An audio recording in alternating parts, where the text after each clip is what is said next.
more problems and I believe that. Hustle, go get it, straight get it, gon' secure that bag. I'ma get it out the mud, show love, big ups to my plug.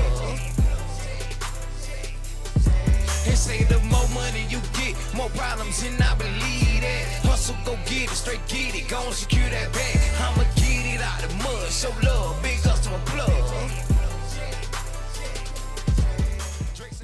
Welcome back to the PBC with a fresh episode, and we talking about dog health and well-being today. Real quick, I got a video that I want y'all to see. I'm gonna give you my opinion on it. I want to send much love and big thanks to everybody that was down in the chat last night, everybody that was rocking with me from the start to the beginning, everybody that support the channel, everybody that's doing positive out here with these dogs. Much love to you, my brothers and sisters, and everybody that's taking care of these pets across the world. Like I always say, we got a video that I want y'all to check out, and like I said, I'm gonna give you my opinion about it. Salute to the brothers down in the chat right now, the sisters down there, and everybody that's listening to the video right now.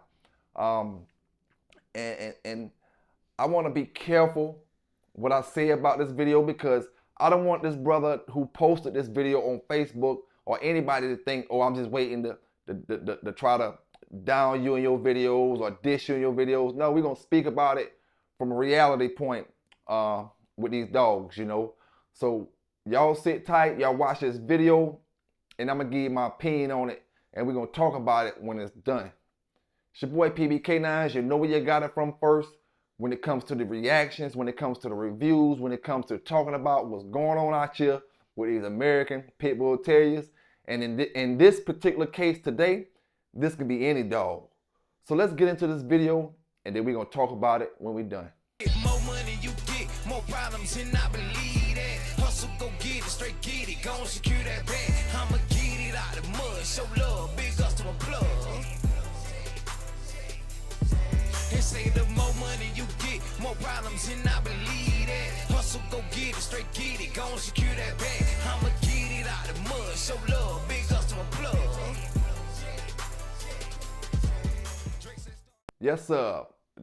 Pitbull shakes raccoon. Pitbull gets raccoon. We seen this all too much when it comes to pit bulls. Brothers letting their pit bulls hit possums, raccoons, and different type of animals in the woods, you know.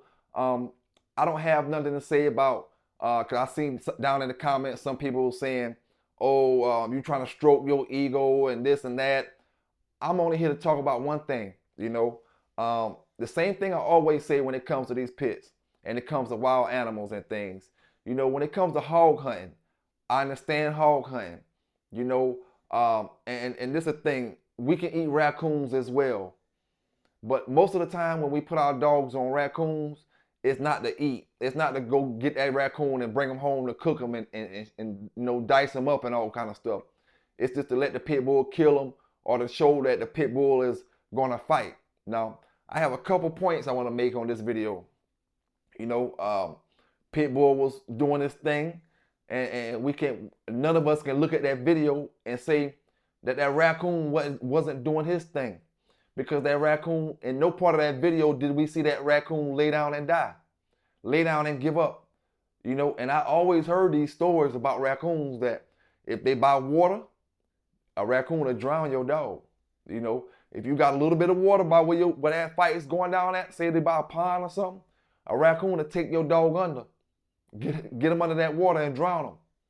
Not his whole body. Get his nose up under that water to where he breathing in water and it's going in his nostrils into his lungs. You know, a raccoon is a badass animal when it comes to fighting. They know how to defend themselves, and you got to have a bulldog to kill a raccoon that's healthy and able to fight back. You know, because some animals aren't healthy, and that's the main point I want to speak about. Putting your pit bull in position to win, be successful throughout life. You know, we all know when it comes to raccoons, they carry the rabies disease. You know, not all of them, because we eat them.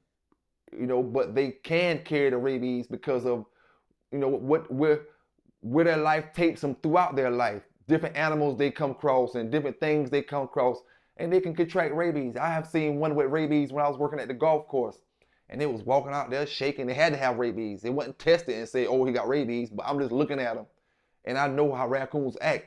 This raccoon had to have rabies. He was walking slow. He wasn't trying to run.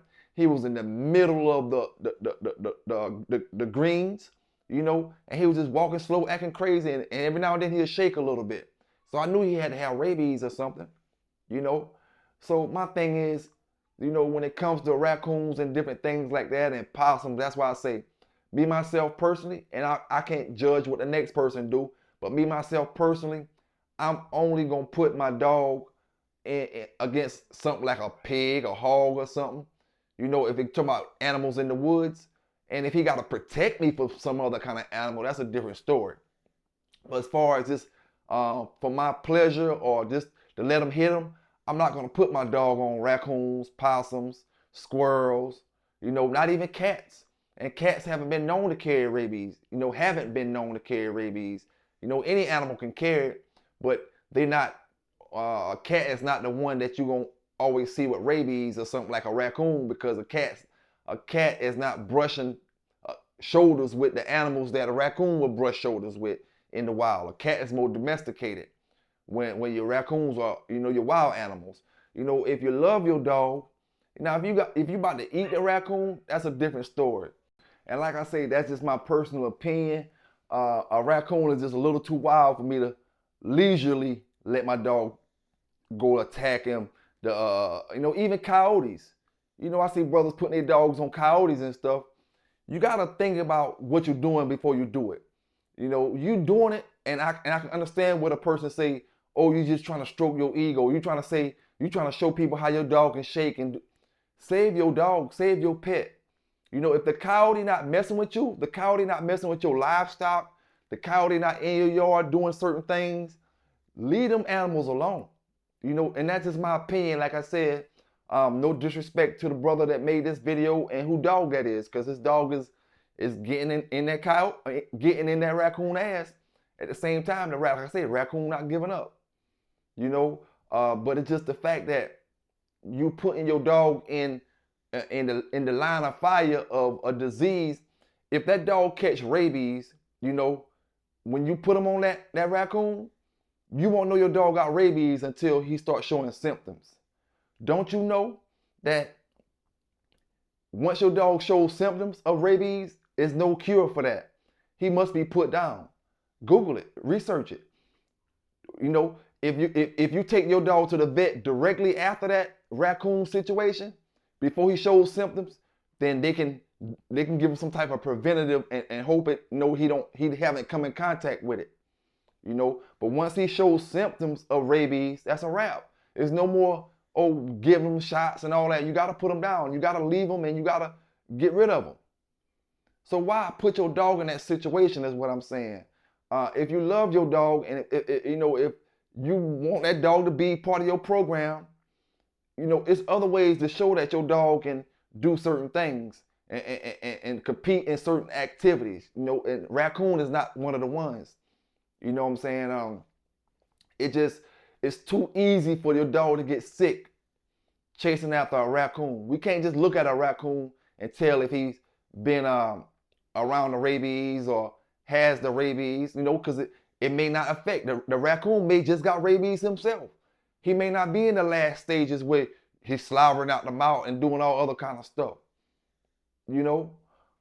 So, I mean, it is what it is, man. I just wanted to speak about that as far as the putting your dog in situations where he can get sick. Now, if that same dog start acting funny a couple weeks later, the first thing gonna come to that brother's mind is, damn, he must be got sick off that raccoon. You know, I mean, like I say, everybody's different. Everybody is different. You can't judge somebody from being different or thinking different from you. You just put whatever knowledge you got out there and hope that if the people love their animal, if they love their pet, they'll go the right way with it. You know what I'm saying? To the brothers that's out there hunting raccoons, that's a whole different story. You know, whole different story. Them brothers gonna eat a lot of them raccoons that they out there hunting. You know, a lot of times when them dogs is hunting the raccoons, they not actually fighting the raccoons, they treating the raccoons and you're gonna get the raccoon down. If you gotta shoot him with the gun or whatever. But you don't actually see the dog just shaking the raccoon, shaking him, you know what I'm saying, fighting him and that type of stuff. And I seen a few people in the comments comment and say that the government is trying to stop animal hunting with dogs. No matter what animal it is, they're trying to stop the fact that brothers take these dogs out there and hunt the raccoon or hunt the whatever they're going to get. And I'm not talking about like the treeing dogs or the dogs that get the scent for them so you can go out there and kill them. I'm talking about the ones that they put the dog actually on, like hog hunting, you know, and using the dogs. You know, you have them animal activist people that say all this stuff is inhumane. How can it be inhumane when I want to take this same animal and kill them anyway and eat them? You know, so, you know, just be careful with your dog, man, because it's very, very easy for your dog to get sick. And if you love your dog, man, or you love your pet, why would you want to put them on an animal that can possibly have the rabies? And it's not like, the rabies is an unheard thing when it comes to raccoons. You really got to be careful when it comes to raccoons, when it comes to your dog. You know what I'm saying? You talking about fighting them, full-fledged fighting this animal. You know, you got to be careful, man. And that's all I really wanted to speak about. I wanted to, give my opinion on it. Me, myself, you'll never see my dog shaking a raccoon unless, I'm going to eat that raccoon for one. And I'm not going to let my dog stay there and take damage from a raccoon. If I'm out there hunting them to eat, I'm going to, put them down. Once my dog catch him, I'm going to put him down. The less scars he can get, that he going to get from that raccoon, the better it is, And then why would I want the food that I'm going to eat, why would I want my dog to crush up the meat and tear it all up all kind of ways and to damage the meat? That's all it's doing, is damaging the meat of the raccoon. I mean, to each his own, I always say. To each his own. Everybody going to do what they got to do. Everybody going to do what they want to do. It's nothing illegal about letting your dog hit a raccoon, Like I said, I understand why you did it. As far as wanting to see your dog shake something up, or an animal that, can hurt your dog. But I mean, look at it like your dog digging. That brother dog was digging in the raccoon, but just look, the raccoon is chewing his face. Your dog is going to get injured. What if your dog get an eye put out or something?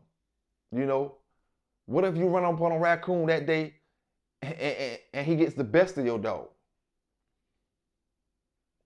And then the thing about it, as soon as he get a free chance, he may break off, run up a tree or something, get away. Now you got all these scratched marks on your dog, cuts and different things on your dog for nothing. So I'm saying, man, if you're gonna eat it, that's a different story. I'm just saying, as far as the diseases that these animals carry, you really have to be careful. Cause I seen a lot of people asking that brother, "Oh, do you go get shots after stuff like this?" Or everybody that was in the comments was pretty much saying rabies. And the thing is, the rabies aren't as bad in the dogs as they were back in the days before the vaccinations and before brothers really was getting the knowledge about certain things, how the virus spread and all this type of stuff. You don't want rabies to have an epidemic in the dog community in your city or the animal community in your city. Even with the wild animals, you don't see it all the time, but it's out there. And like I said, once your dog shows symptoms, that's it. So you got a dog that's off a hellified bloodline, could be rare. It could be, a heavily populated bloodline. But you don't want that dog to get sick from that type of virus. And the thing is, it can spread to you. It's not like, only dogs can catch the rabies. Your dog can catch rabies and then you end up with the rabies. Just off of a humbug scratch or some of that fluid getting into your, you may have a scratch or something on your hand, or, the dog may flip out and just snap at you or anything. Anything can happen, man. Once the rabies virus is in your pet, you know, the dog may transmit it to another pet on the yard. You know, what if the dog get the rabies from the cat? I mean, dog get the rabies from the raccoon, and then before he actually starts showing real heavy symptoms, he give the rabies to a cat, that one of your pet cats and all that type of stuff. And then the cat give the rabies to something else that's around the yard. Some of the squirrels or some of the birds somehow or another get the rabies from, like, it can really spread, man. It can really be a bad situation. You know, I don't really see the rewards of letting your dog shake a raccoon down outweighing the bad things about it. You know, so I just wanted to speak about that. Let a brother know, get your copy of the Pitbull Encyclopedia. If you haven't got your copy yet, go to Amazon, and $60 a pop on Amazon. And it may be going up in a minute because I feel like $60 may be a little light for this book right here. Hardcover book, plenty pages, plenty pictures, plenty information throughout the book, man. So, you know, it's 60 right now, and I'm not gonna lie, it may go up in the future, you know. At the end of the day, because I know how much these Pitbull books cost, and I know any Pitbull book that's hardcover this size, with this many pages in it, it's gonna be about $100 some, you know, from the rest of the Pitbull community, all the old school book writers and different things. I know how much these books cost, you know. So get your copy now, man. $60 on Amazon. I really want to say I appreciate everybody that support the channel, man. Y'all keep on bulldogging out there. Keep these dogs safe is what we got to do, man. And when it comes to rabies, what we speaking about today, it's more than just keeping your dog safe. You trying to keep your family safe. You trying to keep your house safe when it comes to rabies, man. Because if your dog catch rabies, it's no telling where it can go from there. You know, because like I said, we don't always see the symptoms at the beginning. You know, some brothers got a lot of dogs. Some brothers put their dog on chains, and you know, you don't really pay attention to them like that. You feed them, give them water, and you keep it stepping. While you're doing that, that rabies is evolving inside his body. You know, next thing you notice, he foaming at the mouth a little bit. Or he can't walk the way he was walking. His nervous system starting to shut down a little bit. Now, you go to messing with him, and he starts snapping at you and all kind of stuff. You know, and so, it's been instances where I heard and saw brothers speaking about where the rabies is taking his body over and his mind over, but the love the dog has for his human partner, he's trying to fight it. He don't want to bite you, but the rabies is making him flip out. You know, it's taking control of his brain. You know, making him feel like something different, like a animal is on the inside of him, making him want to launch out at his owner and different things, man. So be careful out here, brothers. Me, myself, to the brother that had this actual dog that fought the raccoon, I would get my dog, make sure my dog is completely vaccinated, brother, as far as rabies and things like that. There's no way that I'll put my dog on a raccoon without being vaccinated for rabies. You know, that's the first thing you did wrong. Anybody that let their dog hit a raccoon and he's not vaccinated already, you know. So y'all stay safe out there, man. Y'all stay legal out there. Keep bulldogging. Keep enjoying y'all dogs. Taking them hunting, no matter what you're hunting for. It's an old saying, don't kill no animal that you ain't gonna eat, man. Unless the animal trying to hurt you. That's a whole different story. We ain't talking about that. Don't just go out there and shoot a bird with a pellet gun just so the bird can fall on the ground. Unless you're trying to feed your cat or something maybe. But don't just do it just to shoot them and let the bird fall on the ground and you're not gonna eat it, man. That's taking away a life for nothing. You know. So y'all stay safe. Y'all stay legal. It's your boy PB K9s on the PBC. Y'all have a great Easter, and I'm out.